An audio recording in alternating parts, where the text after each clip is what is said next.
Viva Culture, l'actualité des arts vue par l'association Maison de la Culture du Havre. Présentée par Isabelle. Viva Culture, l'émission de la culture dans toutes ses découvertes. Bonjour à toutes, bonjour à tous, c'est Viva Culture, Isabelle Royer. Je suis heureuse de vous retrouver pour cette nouvelle émission. Aujourd'hui c'est Musiculte. Patrick Duché nous parle de Peter Gabriel, c'est l'épisode numéro 5, L'homme sans visage. Catherine Desormières, dans les 10 minutes chroniques, aborde l'épisode numéro 2 de Où sont les femmes. Quant à Annie Drogout, elle s'entretient avec Didier Guillaumet, professeur de philosophie.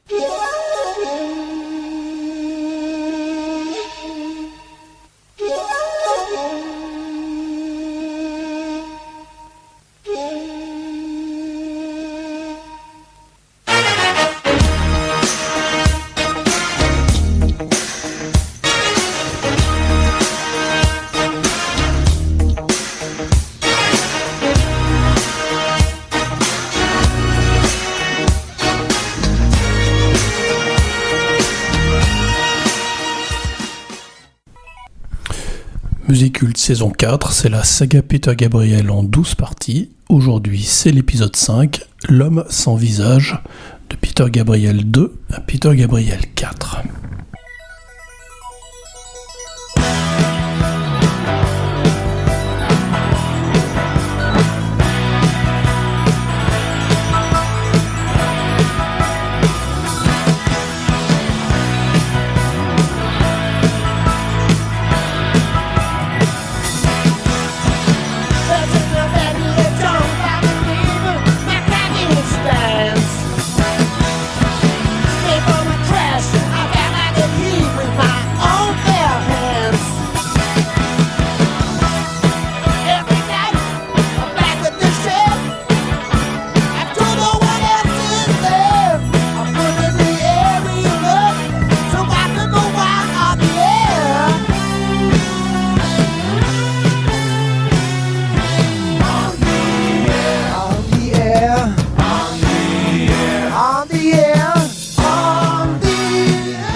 Un début de chronique sur les chapeaux de roue avec ce morceau nerveux et résolument rock qui figure sur le deuxième album solo de Peter Gabriel, intitulé Peter Gabriel 2. Son premier album a été salué par la critique, sa première tournée a rencontré un succès d'estime, mais le chanteur reste un peu underground.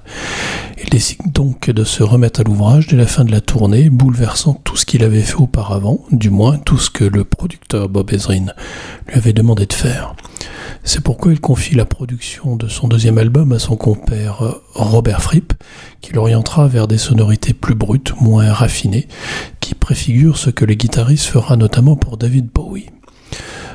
La communication entre les deux Anglais, bien que cordiale, ne fut cependant pas de tout repos. Dans le magazine américain Trouser Press, Fripp a avoué toute sa frustration au journaliste David Fricke. Cet album est plus représentatif de la personnalité de Peter, mais c'est dur de travailler avec lui. Il sait exactement ce qu'il veut, mais il ne sait pas se décider. Je ne pouvais pas le faire à sa place, et lui n'y arrivait pas. Alors on a pris plus de temps. Soit le producteur exploite l'artiste, soit il l'aide à se forger une personnalité. On espère alors que l'album reflète mieux ce qu'est réellement l'artiste. Le problème, c'est que Peter espérait construire quelque chose qui n'était pas vraiment lui et il voulait que je l'aide. C'est sans doute le prix à payer pour qu'un artiste se trouve pendant l'enregistrement d'un disque. Le risque est qu'il ait peut-être tenté de se réinventer, de jouer un rôle qui n'est pas représentatif. C'est sans doute pour cela que, par la suite, Gabriel fera appel à un tout jeune producteur, Steve Lillywhite, qui était en train de façonner les textures sonores d'un petit groupe étendard de la scène New Wave anglaise, XTC.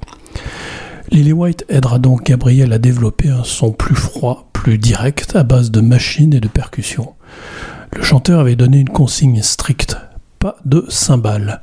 Phil Collins, son ancien collègue de Genesis, allait trouver par hasard un gimmick qui allait lui apporter un premier succès mondial phénoménal. Pendant ce temps, Gabriel enrôlera une jeune chanteuse découverte par David Gilmour de Pink Floyd, la petite Kate Bush, pour un premier duo mémorable, Games Without Frontiers. Games without frontiers. Je sans frontières, spiel ohne Grenzen, Jockey sans Frontieren.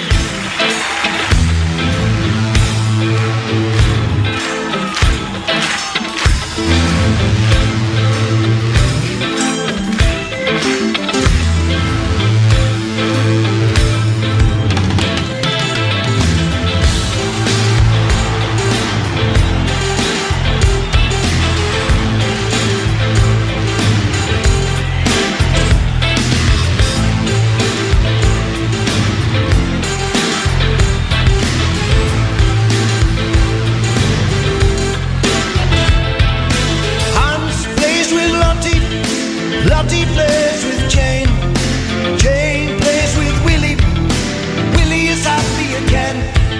Suki plays with Leo, Sasha plays with Brit. Adolf builds a bonfire, Rico plays with it.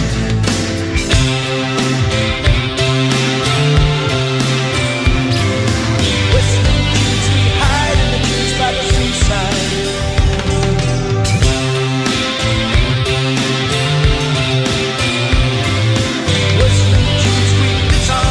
In the jungle, it's a knockout. If looks could kill, they probably will.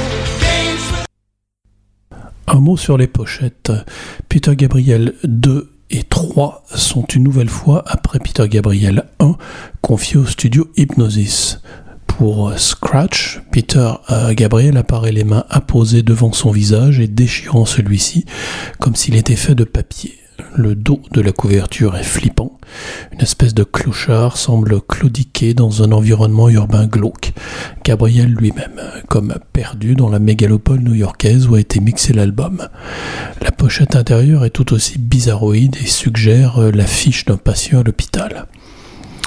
La pochette de Peter Gabriel 3 est l'une des plus singulières de son début de carrière.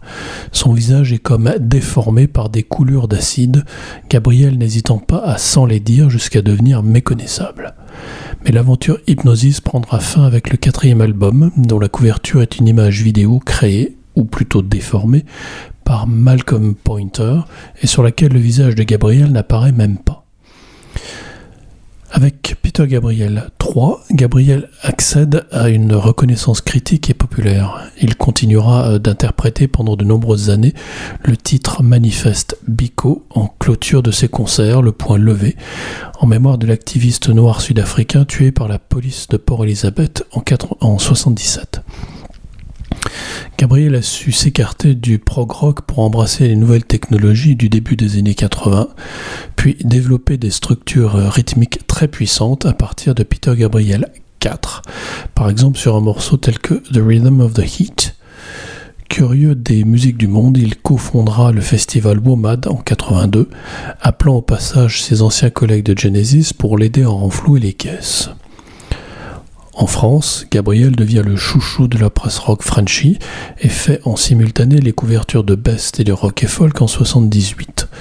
Ses prestations live sont électriques. Sur la tournée de 1980, il n'hésite pas à plonger face la première dans le public sur On the Air. Ce geste deviendra sa signature sur les 2 prochaines tournées, notamment au moment du morceau Lay Your Hands on Me. En 82, le single Shock the Monkey est porté par une vidéo bizarre pour illustrer le thème de la jalousie.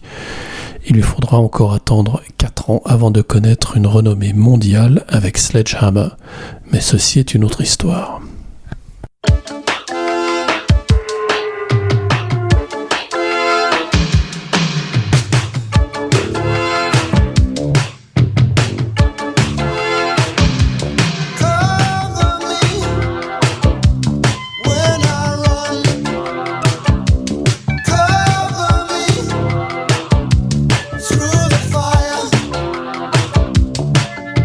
Something knocked me off the trees. Now I'm on my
L'épisode 6 traitera du mythique album So, qui apportera la gloire et la renommée mondiale à son auteur. D'ici là, bonjour chez vous.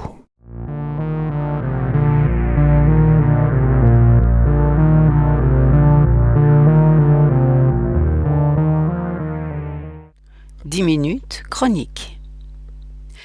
En 1870, Arthur Rimbaud écrit l'un de ses plus célèbres poèmes, Ophélie. Sur l'onde calme et noire où dorment les étoiles, la blanche Ophélia flotte comme un grand lys, flotte très lentement, couchée en ses longs voiles, on entend dans les bois lointains des halalis.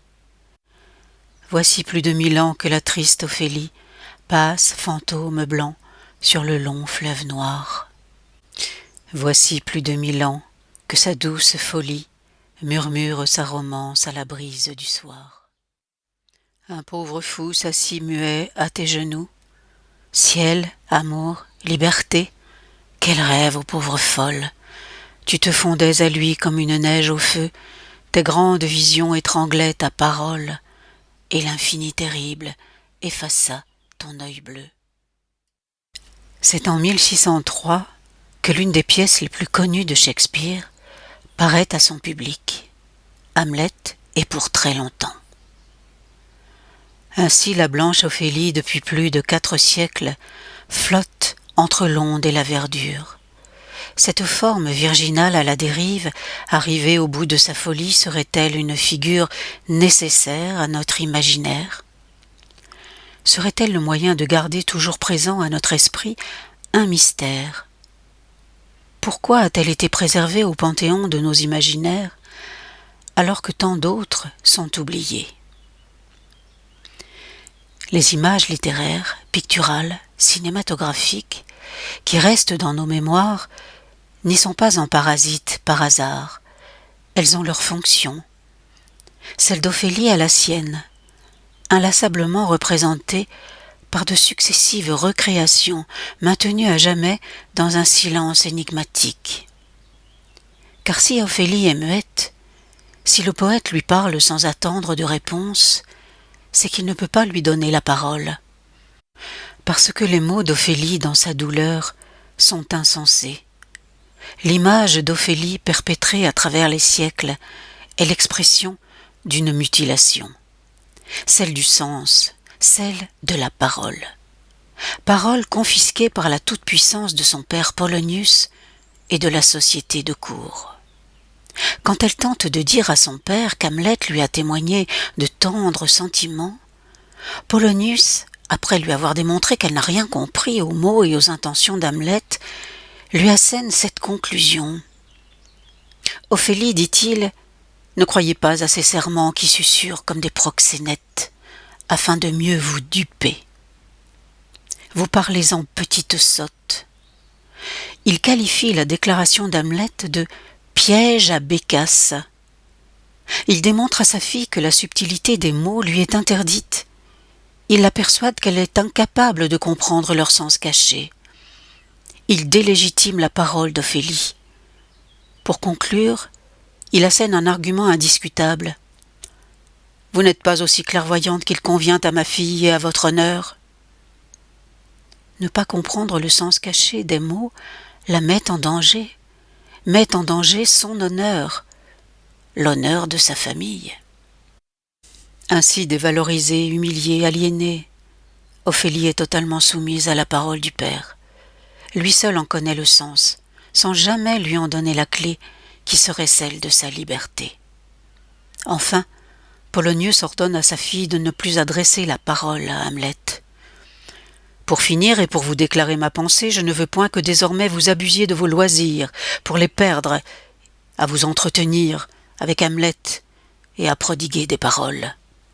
Tu parles trop, j'entends du soir au matin les mêmes mots, toujours les mêmes refrains. Tu fais bla bla bla, c'est ton défaut.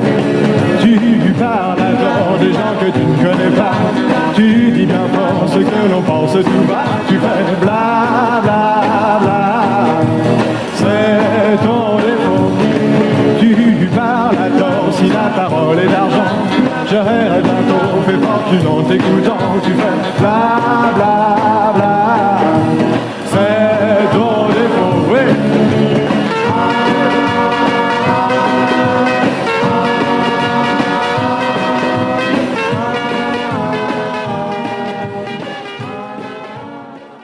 Ça, c'était en 1961. En 1975, paraît le premier numéro de Sorcière. Voici un extrait de l'éditorial signé par Xavier Gauthier. Pourquoi Sorcière ? Parce qu'elles chantent. Je peux les entendre ainsi, l'écoute d'une autre parole. On a voulu nous faire croire que les femmes ne savaient pas parler, écrire, qu'elles étaient bègues, qu'elles étaient muettes. C'est seulement parce qu'on voulait les forcer à parler droit, avec des mots carrés, avec des phrases rectilignes, dans l'orthodoxie.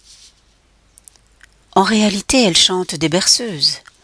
Elles hurlent, elles spasmodient, elles murmurent, elles crient, elles gémissent. Elles se taisent, et même leur silence s'entend.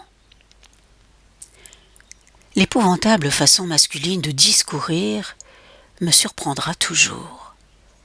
Parler pour avoir raison, quelle idée ? En fait, pour avoir raison de l'autre. Parler pour clouer le bec à son interlocuteur. Parler pour la placer, sa parole. Vouloir dire quelque chose. Parler comme si la parole n'était pas vocalise, comme si elle ne résonnait pas en 1000 modulations, comme si elle ne se mélangeait pas à d'autres. Parler, comme si la parole ne parlait pas toute seule, à travers et malgré ce vouloir dire massacreur, colmateur. Que les femmes aient pensé à emprunter cette machine de guerre, imiter ce discours mitraillette, avec l'espoir qu'elle s'en servirait pour dire autre chose, me paraît complètement saugrenu. Faut-il que notre aliénation soit grande pour que nous puissions un instant songer à ressembler aux hommes, pour que nous puissions un instant être tentés de prendre notre place à l'intérieur de cette foire d'empoigne hiérarchique où, comme le dit un proverbe argentin, dans le poulailler, celui qui est perché sur le barreau du dessus chie sur celui qui est sur le barreau du dessous. En 2023, pendant 5 semaines, Camille Diao, chroniqueuse, a mené avec maîtrise et douceur les débats des invités de l'émission C'est ce soir, à la télévision. Débat d'idées consacrés à l'actualité politique, sujet polémique s'il en est. Dans cette émission qui privilégie la réflexion aux propos agressifs, elle a tranquillement pris sa place. Dans un entretien paru le 7 mai, elle a déclaré s'efforcer de donner la parole à égalité entre les hommes et les femmes. « Je donne la parole aux femmes, dit-elle, parce que les hommes la coupent tout le temps. » De 1603 à 2023, 4 siècles d'efforts. Combien de siècles encore pour aboutir à un équilibre ? Patience. Tout est question de patience.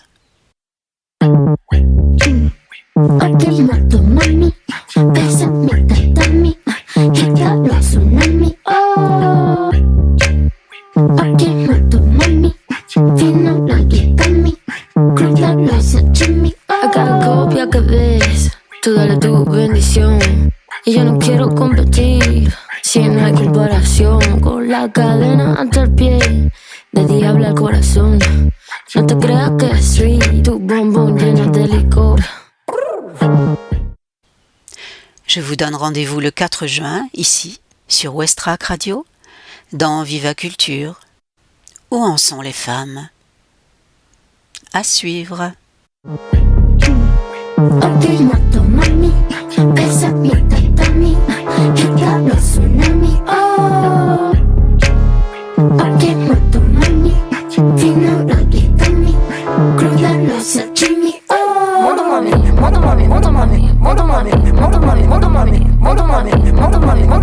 Monta mami, moto mami.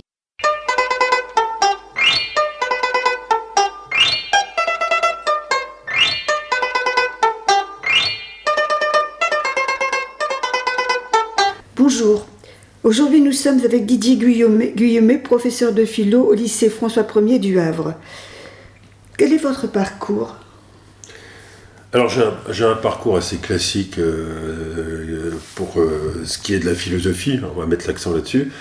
J'ai commencé la philosophie comme la plupart des étudiants français en terminale. Là j'ai eu un vrai coup de foudre, ce qui m'a conduit à faire des études ensuite de philosophie et puis un cursus également en histoire, voilà, donc à la Sorbonne pour le coup. Sans savoir exactement où j'allais. Et puis à un moment, je me suis dit, tiens, il y a un concours que je ne pensais pas nécessairement passer immédiatement, ou pas du tout, que j'ai passé, qui s'appelait le CAPES, que j'ai eu du premier coup, donc ça c'était bien. Et puis après, j'ai passé l'agrégation de philosophie quelques temps plus tard. Voilà, ce qui m'a conduit, après avoir passé cet examen, ce concours, à venir enseigner au Havre non-stop depuis 1993. Vous avez fait votre service militaire comme soldat ?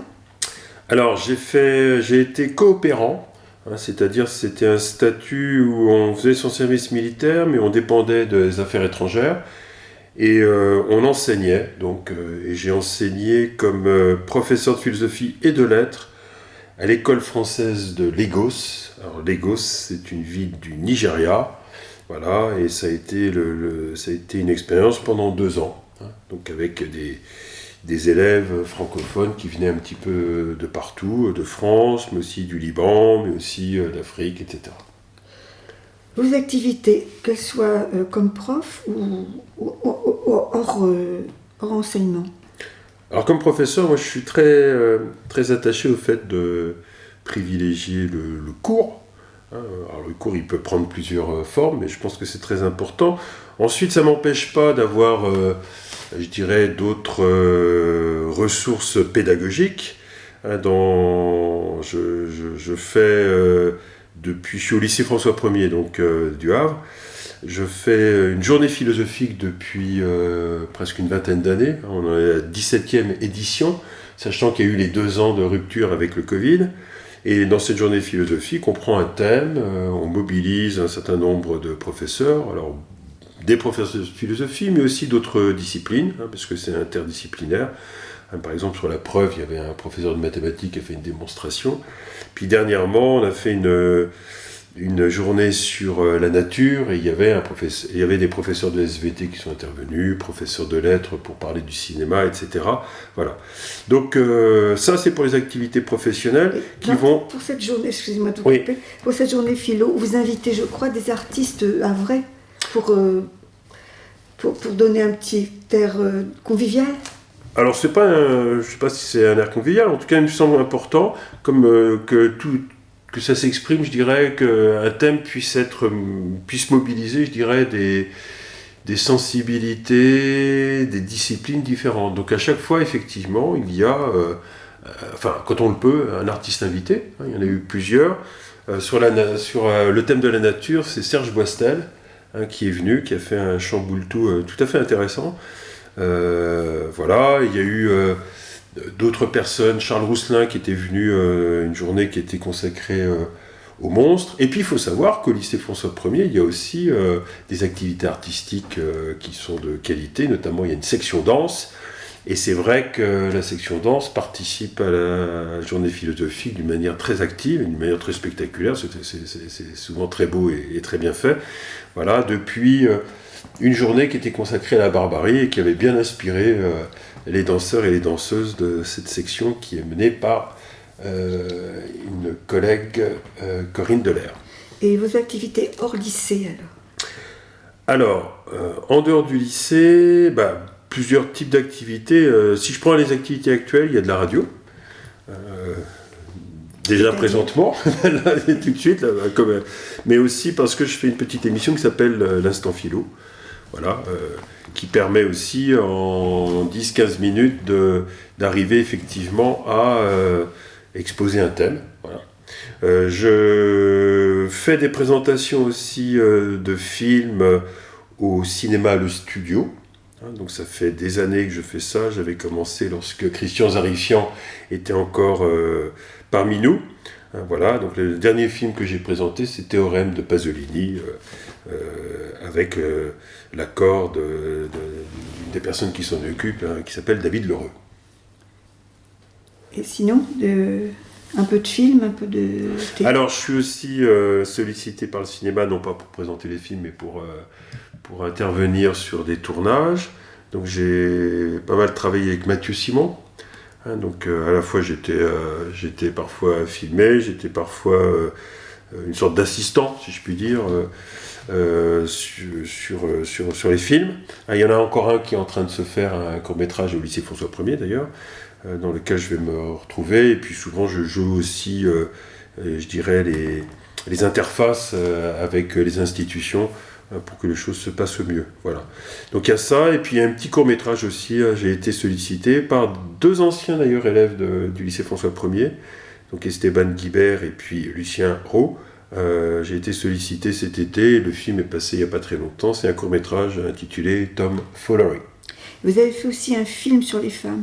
Oui, alors ça c'est quelque chose qui commence à dater, je crois que c'était en 2005, si ma mémoire est bonne, avec un collègue professeur d'histoire-géographie qui s'appelle Benoît Lisbonis.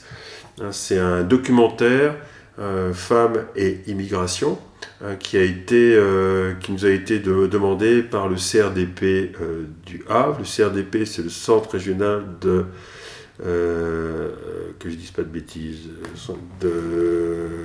je ne sais plus, il y a pédagogie à la fin, voilà, et ça nous a permis effectivement d'avoir du matériel, une équipe qui a permis voilà, de faire ce film Femmes et immigration, qui était la suite d'un film qui avait été fait par Serge Renaud.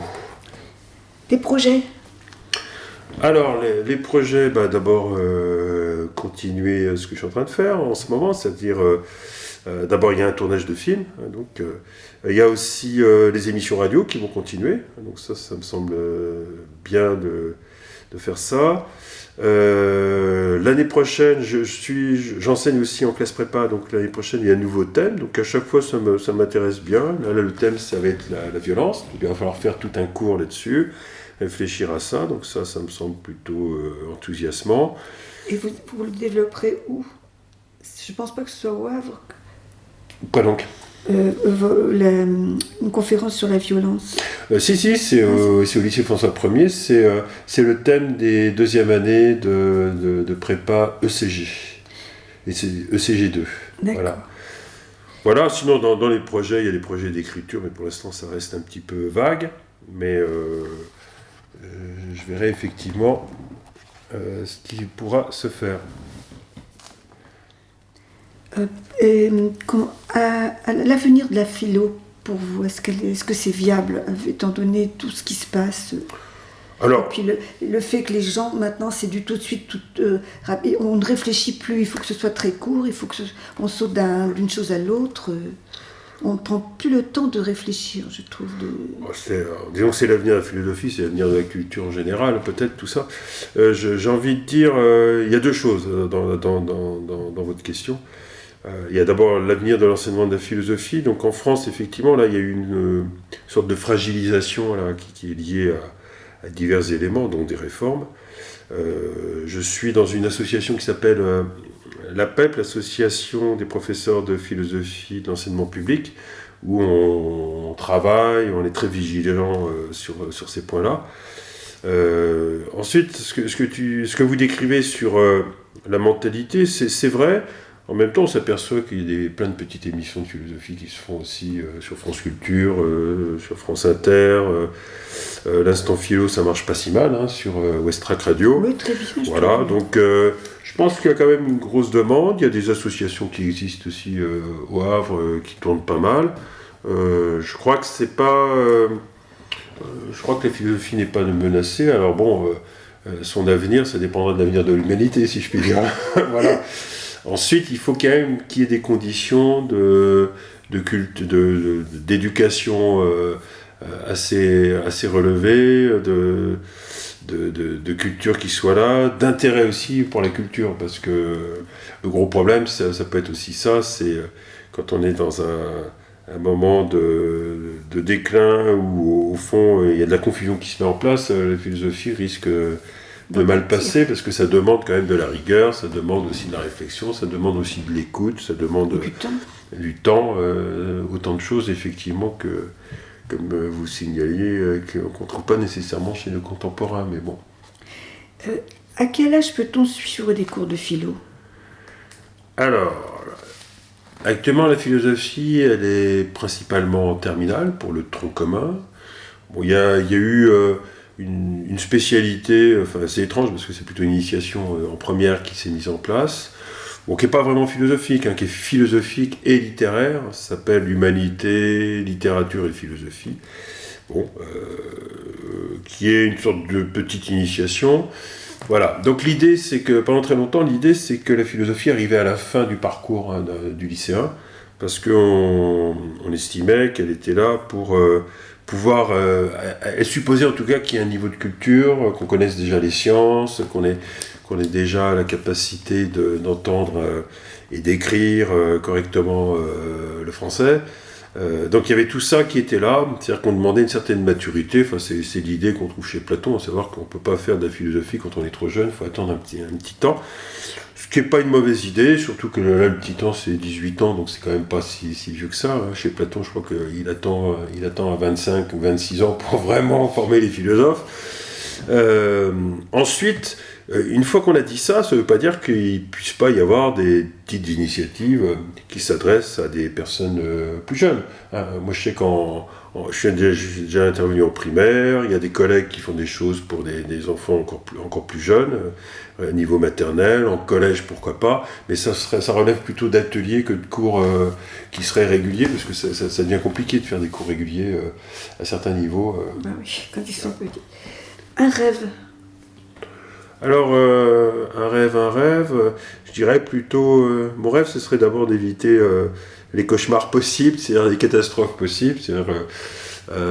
ce serait bien qu'il y ait un réveil d'une conscience écologique et d'une conscience politique, plutôt, du côté de l'écologie, ce qu'on ne voit pas trop venir maintenant. Je crois qu'il y a même des gens qui ne sont pas...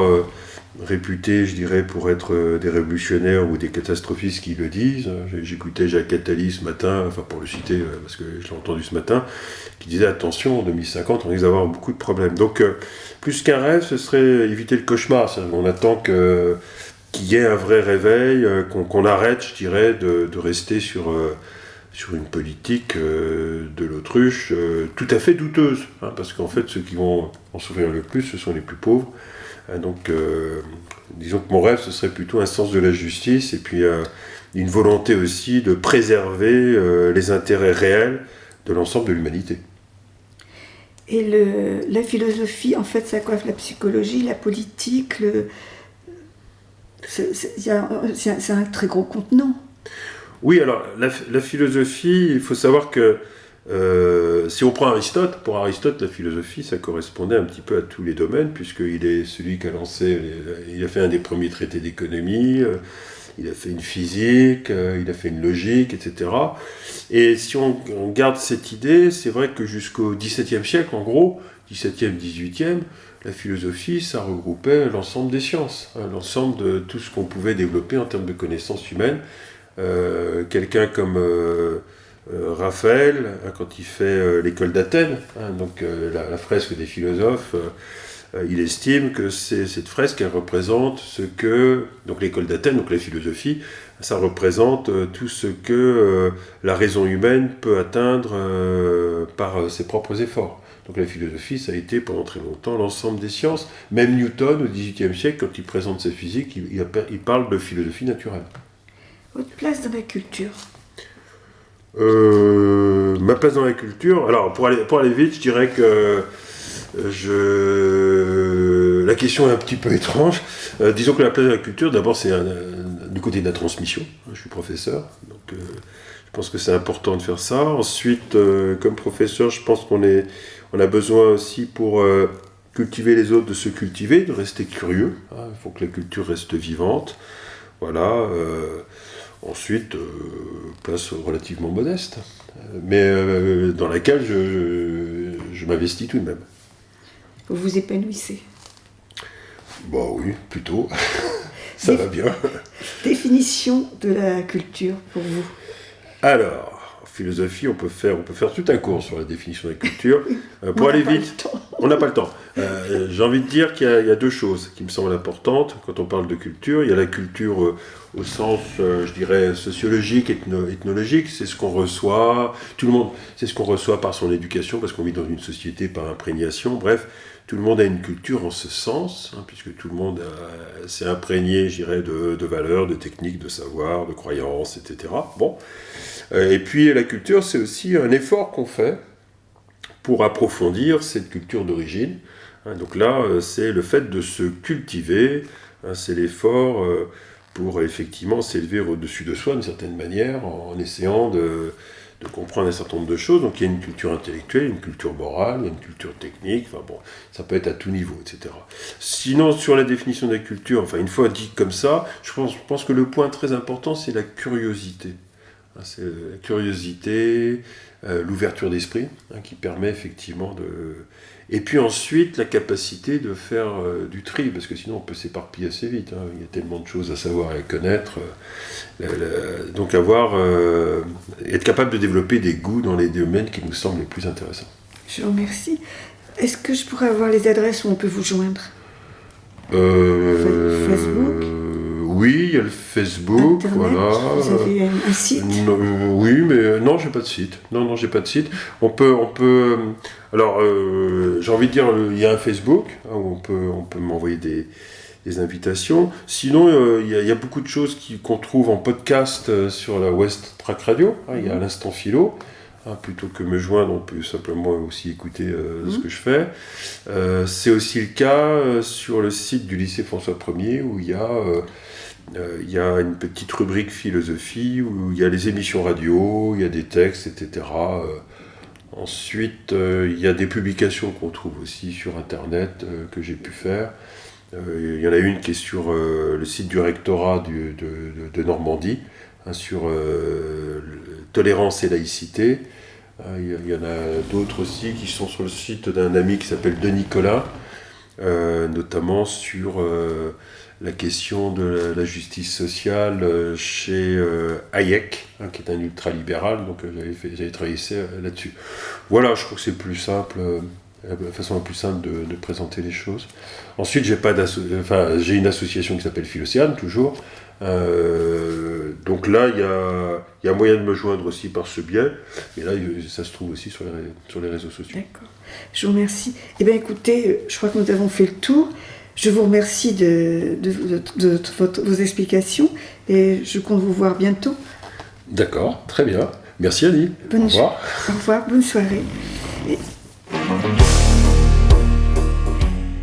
C'était Viva Culture, une émission proposée par l'association Maison de la Culture du Havre, présentée par Isabelle Royer, réalisée par Mathieu Le Chevalier. À notre agenda culturel, n'oubliez pas les Dixie Days. Pour l'édition 2023, ils s'installent sur la grande pelouse au bout du monde, place Maréchal Joffre à Sainte-Adresse, et les orchestres présents se relayeront sur 2 scènes et animeront le lieu non-stop de 14 à 21h, samedi et dimanche. Samedi et dimanche, 27 et 28 mai. Comme d'habitude, le festival accueille des grands noms du jazz et les meilleurs musiciens de jazz traditionnels de la scène française. Je vous dis bonne semaine à vous, profitez du soleil, et puis rejoignez-nous, adhérez, réadhérez. Au revoir.